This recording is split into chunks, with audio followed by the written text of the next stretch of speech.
Back in Jeremiah chapter 5 this morning. Jeremiah chapter 5.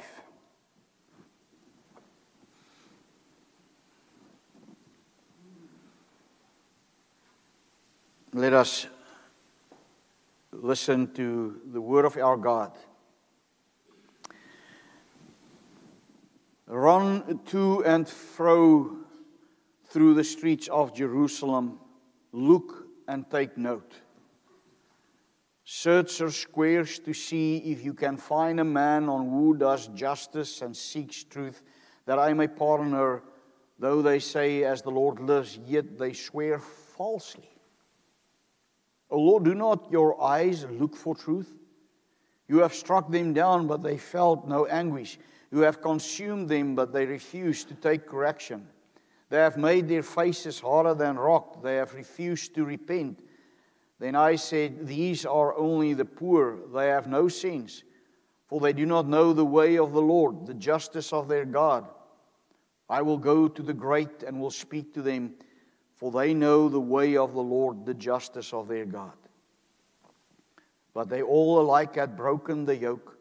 They had burst the bonds. Therefore a lion from the forest shall strike them down, a wolf from the desert shall devastate them, a leopard is watching their cities. Everyone who goes out of them shall be torn in pieces. That's how the promise of Babylon is described to them, that Babylon eventually, remember, it's going to take some time before it happens, but remember I said Jeremiah is written so that what he says now is something that will happen in the future, but he writes it so real as if it is already happening. So he's warning them, Babylon is coming. How can I pardon you? Your children have forsaken me and have sworn by those who are no gods. When I fed them to the full, they committed adultery and trooped to the houses of wars. They were well-fed, lusty stallions, each neighing for his neighbor's wife. Shall I not punish them for these things, declares the Lord, and shall I not avenge myself on a nation such as this? Go up through her vine rows and destroy, but make not a full end. Strip away her branches, for they are not the Lord's. For the house of Israel and the house of Judah have been utterly treacherous to me, declares the Lord. They have spoken falsely of the Lord and have said, He will do nothing.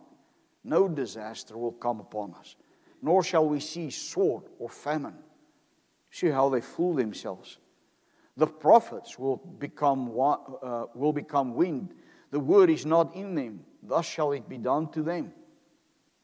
Therefore thus says the Lord, the God of hosts, because you have spoken this word, behold, I am making my words in your mouth a fire, and this people wood, and the fire shall consume them.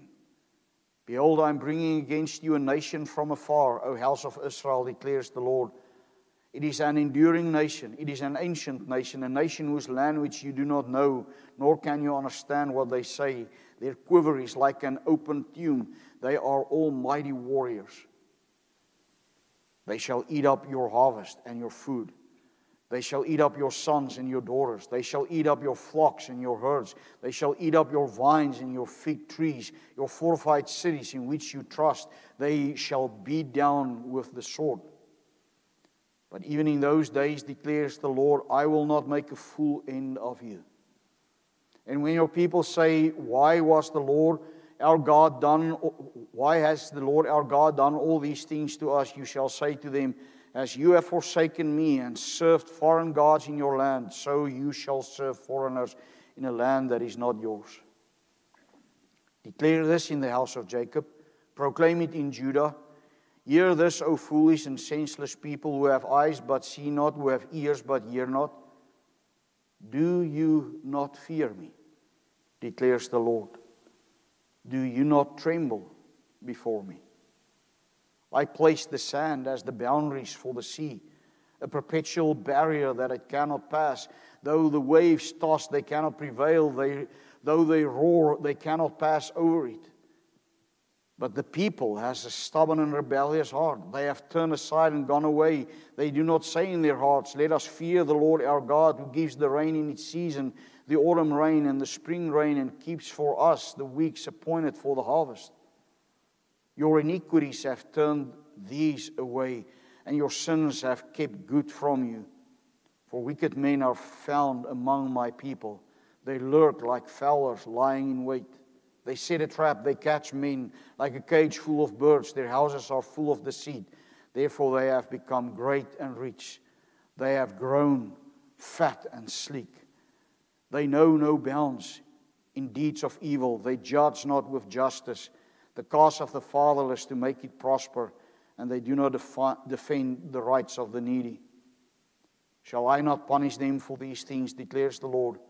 And shall I not avenge myself on a nation such as this? An appalling and horrible thing has happened in the land. The prophets prophesy falsely, and the priests rule at their direction. My people love to have it so. But what will you do when the end comes? So far, the reading of God's Word. I'm going to focus on this chapter. You can keep your Bibles open from the perspective of the question stated to us in verse 22. Do you not fear me, declares the Lord? Do you not tremble before me? And I will do the rest of that verse later in the sermon. Now, beloved in our Lord Jesus Christ, when I preached Jeremiah 4 to you, we focused on the heart of God's people who became, you will remember he used the word like a fallow land. And I said any farmer would know exactly what that means. That's usually a piece of land that has become dry, unkept, and unworked. And the consequences is that all bad things and weeds grow all over that land. And because of their irresponsible and unrepented lifestyles, we saw how the weeds of sin were the only things that were really growing in their lives. Nothing good sprouted out of the lives of Judah. Their lives were polluted by their immorality, their injustice, and their idolatry. Chapter 5 continues the picture of Judah's unfaithfulness. Their sins against God were terrible. But what makes it even more terrible is the fact that this was not, and you and I know that, but it was not a distant nation with no relationship with God. No, they were loved by God. They were God's covenant people. God chose them from the ends of the earth, from the nations of the earth, to be His covenant people and to be a light for the nations, a calling that they have miserably forsaken. So the sins mentioned in this chapter are truly what we could call a covenant lawsuit. God publicly states the moral, spiritual, and theological grounds of why their judgment was approaching. So Jeremiah does not merely give us a list of social evils. No, this is, if you would, an indictment of a guilty covenant people who rebels against their holy God as they stubbornly continue to reject His truth. One example of how corrupt they became is already mentioned in verse 2. It says Judah was still worshiping the Lord. That sounds really positive, right? But if you look at verse 2, they were still using, as he said, on the one hand, the Lord's name, but then it shows us how they use that. It says, though they say, as the Lord lives, yet they swear falsely. What a terrible thing to do. They did not reckon with who God is. So what I want to do this morning, just very briefly, is I want you to remember that the oaths that you and I make in this church is nothing but worship. Our confession in Westminster Confession, chapter 22, states, a lawful oath is part of religious worship, wherein upon just occasion the person swearing solemnly calls God to witness what he declares or promises, and to judge him according to the truth or falsehood of what he swears. So with the promises that you made when you came to faith and became a member of the church, you called God in as witness. You said, Lord, you alone are the judge of my heart. You were saying, Lord, what I promise is the truth. You could stand in for this. So let me ask you this morning, is this still true in your life? Are you still faithful to the Lord? Just to remind you of the 5 promises that you made, do you still believe that you are a sinner and could only be saved in His sovereign grace? Secondly, do you still believe that Jesus Christ is the Son of God and Savior of sinners? And do you still rest in Him alone for your salvation? Number 3, do you still, as you resolve, strive to live as become a follower of Christ? Fourthly, do you still support the church in its worship and work to the best of your ability? That means all those called meetings that we have to do Bible study, to come and worship the Lord, do you still do that, attend that to the best of your ability?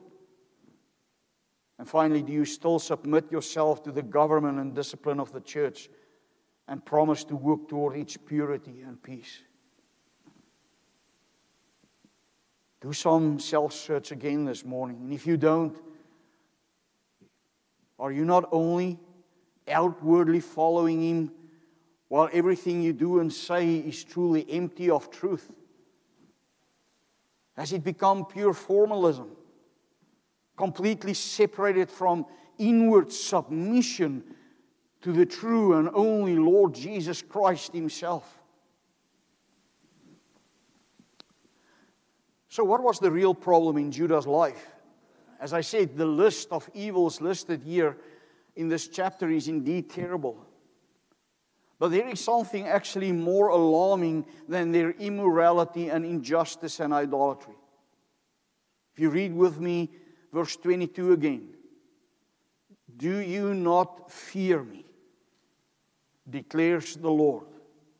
Do you not fear me, declares the Lord. Do you not tremble in my presence? You see, the real problem of Judah was their lack of fear of God. They made the living God into a God that they were comfortable with. And Scripture is clear, when the fear of the Lord disappears, everything else collapses. Proverbs chapter 9 verse 10 says, the fear of the Lord is the beginning of wisdom. Where there is no fear, there is no wisdom, there is no repentance, there is no true obedience. So let us see what it means when the Scriptures speak about the fear of the Lord. And what I want to do is I first want to show you what the fear of the Lord is not, and then what the fear of the Lord is according to the Scriptures. And here are a few things, if we look on to the fact of what the fear of the Lord is not, here are a few things to show you what a biblical fear of God does not look like. The first thing is, it is not crippling terror. The Word of God says there is no fear in love, but perfect love casts out fear. For fear has to do with punishment, and whoever fears has not been perfected in love. That was a quote from 1 John chapter 4:18. So John is not saying we should not have any reverence for God. No, he is denying punitive terror, the fear of condemnation and retribution. This is the kind of fear that assumes that God is fundamentally against you. It expects punishment rather than mercy. And what he said, when people have this kind of fear, is that they avoid God rather than seeking fellowship and worship. Secondly, biblical fear is not emotional anxiety or psychological fearfulness. What do I mean by that? It means biblical fear is not a nervous, emotional state where your heart is racing and you experience panic because you worry about God's mood all the time. This type of relationship with God will always experience spiritual insecurity. People who have this false view of the fear of God often lives in this, what you can call a constant self-examination without resting, and it drives them nuts. They also find it very difficult to accept forgiveness because they feel this endless guilt the whole time. And they also tend to avoid Scripture because they feel the Bible really threatens them instead of giving them life and assurance. And another thing that manifests in such a person's life is that such a person is often a very harsh person and imposes fear-based obedience, especially on their children. They often have a lack of compassion and gentleness and patience. Such a person seldom experiences joy in the worshiping of God. For them, it's more a duty than it is gladness. The Bible, however, says God gave us a spirit not of fear, but of power and love and self-control. Thirdly, this kind of unbiblical fear drives one also usually away from God. If you just think of Adam's response after the fall, it shows that kind of false fear that he experienced at that moment. Remember, he said, I was afraid because I was naked and I hid myself. That's the kind of fear that flees away from God, while biblical fear draws us closer to God. And Paul says in Hebrews chapter 4:16, let us then with confidence draw near to the throne of grace.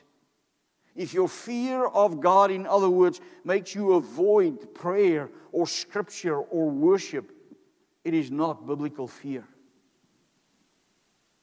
And finally, fear of God is never without love. How often in the Bible do we hear, you shall love the Lord your God? Fear and love are never separated in Scripture.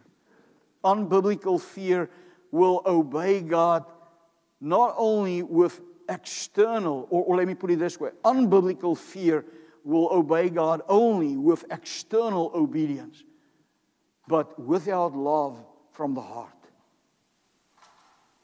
And the fear of the bad consequences when you do something wrong will be what drives you. And that is not sonship. That is more Phariseeism. And the final negative effect this false view of fear could have on you is that you will start thinking about God as someone who really just tolerates you. That is not a God who really delights in you. You will feel more and more like a failure in His eyes instead of the new creation that He made us in Christ. So remember again this morning that Paul wrote in chapter 8, verse 1, there is therefore now no condemnation for those who are in Christ Jesus. But let me take you quickly through a short journey of what the Bible teaches us about the fear of the Lord. Several times in the Bible, God commands His people to fear Him. And you can write the names or the scripture passages perhaps down. You will not necessarily remember everything. But I really want to just get you through a few passages in Scripture. For instance, Deuteronomy chapter 6, verse 1 and 2. There it says, now this is the commandment, the statutes and the rules that the Lord your God commanded me to teach you, that you may do them in the land to which you are going over to possess it, that you may fear the Lord your God, you and your son and your son's son, by keeping all His statutes and commandments. You see the relation between fear and obedience. In Joshua chapter 24:14, now therefore fear the Lord and serve Him in sincerity and faithfulness. Proverbs 1:7, the fear of the Lord is the beginning of knowledge. Proverbs 8:13, the fear of the Lord is hatred of evil.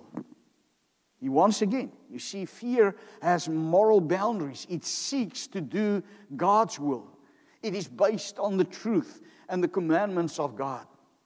It changes and reshapes what we initially love, and it brings forth those things that we start to hate, namely that we hate evil. Proverbs chapter 14,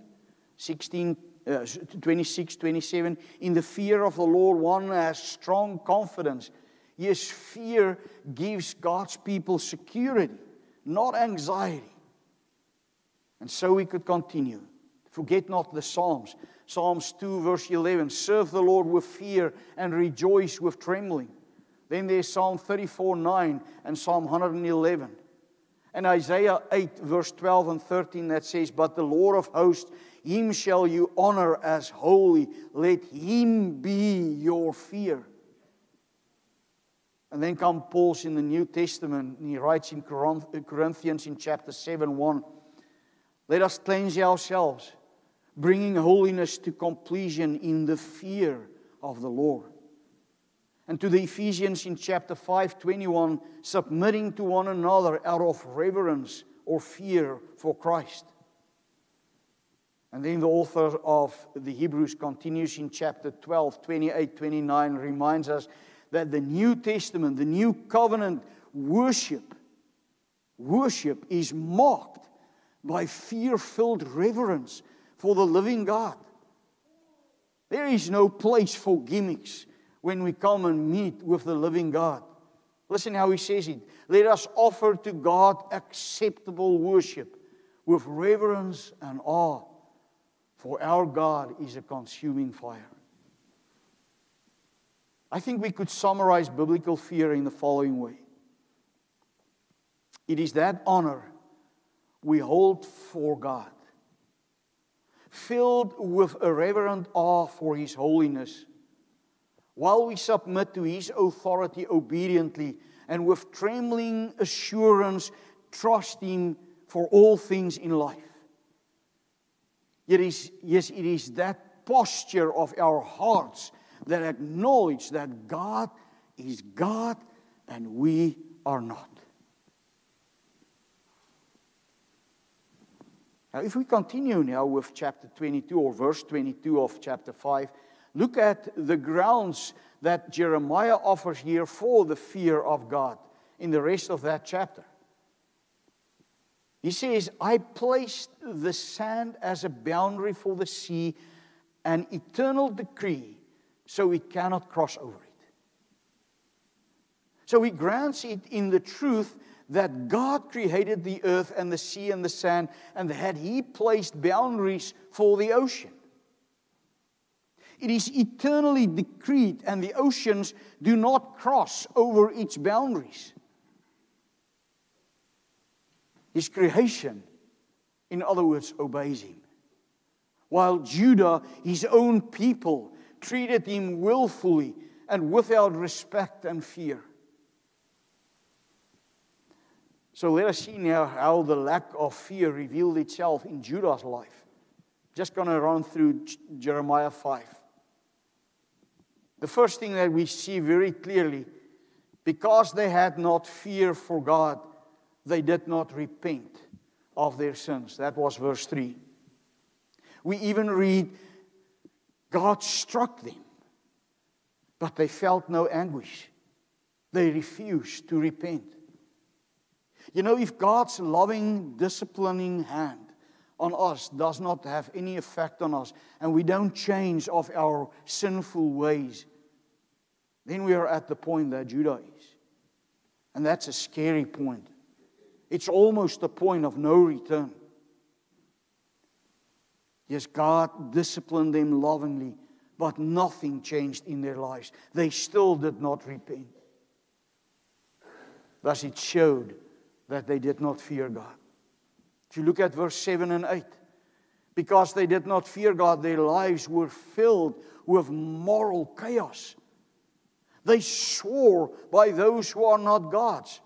And even though God fed them to the full, they continued to commit adultery. And he says they literally trooped to the harlot's house.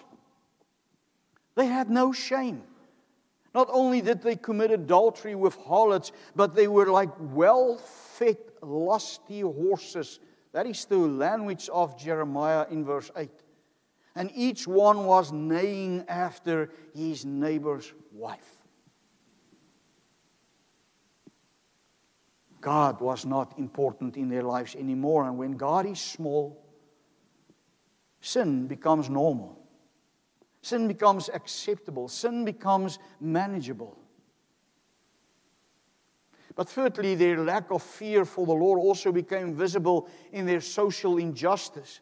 The strong exploited the weak. Why could that happen? It happens in any society when the strong no longer believe that they will stand before a holy judge one day. That they in their own eyes became judges. That they decide what is right and what is wrong according to themselves. And then finally we see their lack of fear. And that is verse 12, 13, and 31. Their lack of fear in the false prophets who prophesied this false peace. They said, no misfortune will come to Judah.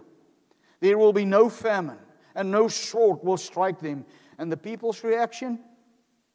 In verse 31 tells us, the prophets prophesy falsely, and my people love to have it. Love to have it so. Or how do we not see that in our times in the modern church, people who prefer lies that leave them comfortable, just more proof that they don't fear God anymore. But it doesn't apply only to the people, it applies to those false teachers as well who change the truth into lies and present it to the people. They determine their own truths lately. They don't obey God's word. They think they will not be judged for all the lies they present, but they're wrong. They only think so because they don't have any fear of God. So that brings me this morning, my brother and sister, to this question. Where do we stand today? Where do you stand today when you are asked whether you fear the Lord? Do you truly still fear Him? Or have your view of God been so shaped by the world and the false church that He is just a kind of all-inclusive, laid-back deity that only wants you to be happy? Be careful then. Review your view of God again today in the light of Jeremiah 5. But some of you might feel now completely broken, perhaps discouraged. Perhaps you feel, but I am feeling so short. I'm falling so short of the fear of God. Perhaps some others might feel, well, I am fearing God. I'm okay.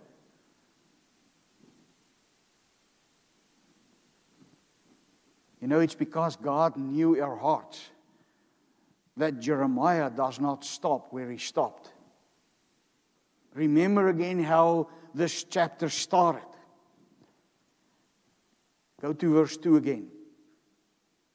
Verse 1. Run to and fro through the streets of Jerusalem, and look now and take note and seek in her open squares if you can find a man, if there is one who does justice, who seeks truth. then I will pardon her. Yes, this command in the beginning of this chapter has set the stage for everything that follows in the rest of the chapter. And you and I must know and remember that the fear of the Lord is not merely a command, it is also a requirement that exposes our inability. It reminds us how weak we are. It reminds us how personal this question really comes to each and every one of us this morning. Just think about these words in Jeremiah 5:1. God searches the streets of Jerusalem. He searched the squares, the leaders' hearts, the poor, everyone. Just for one person, for one righteous one. And He found none. Not one. You might say, but it's impossible. Is God so unwilling to forgive? No, not at all. And also, this is not meant hyperbolically. This is covenant reality. Because the problem is not, as someone said, that Judah feared God too much or too little. No, the problem is that no one feared God rightly at all.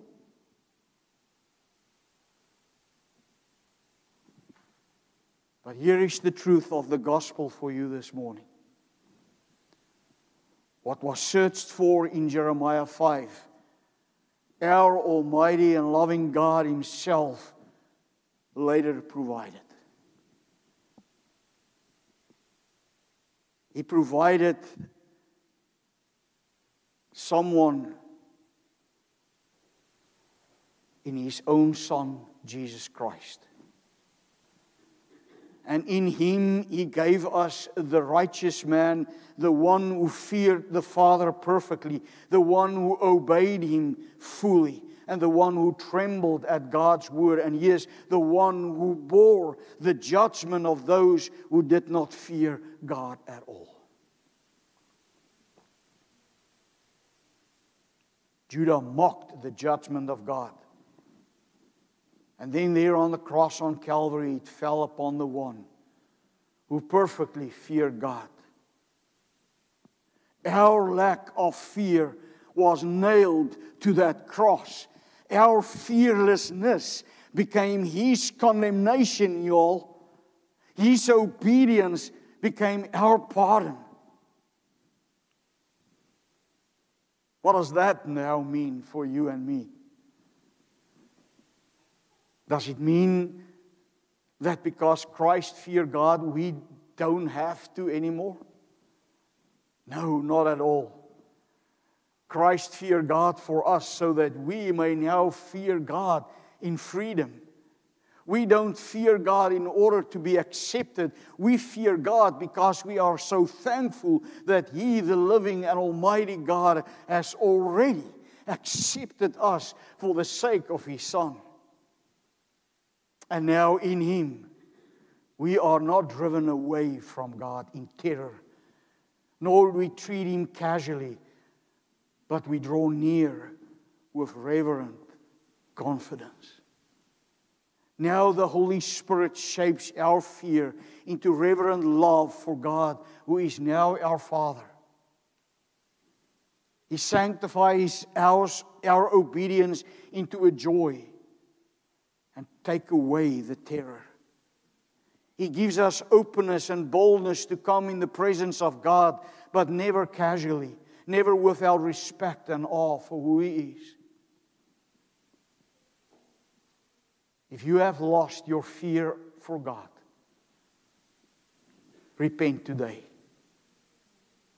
The psalmists say, with God there is forgiveness, that He may be feared. And the Word of God promises, not only to each and every one of us, but to every family, to every marriage, to every church. Blessed is the one who fears the Lord always. And God's people say, Lord God and our Father in heaven, we beg you that you will lead us to a daily repentance, to fear you more, to fear you in a biblical way. And we praise you for the Lord Jesus Christ, who perfectly feared you in our place and even died for our fearlessness, so that now, Lord, we may fear you in freedom, because we know you are our loving Father who loves and protects us each day. Bless us, Lord, that we as your church will fear you daily, and give us your blessing upon that. And we pray in Jesus' name. Amen. Let's end with love divine, all loves excelling.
Receive God's blessing now and go from here in peace. Now may the Lord of peace himself give you peace at all times and in every way. The Lord be with you all. Amen.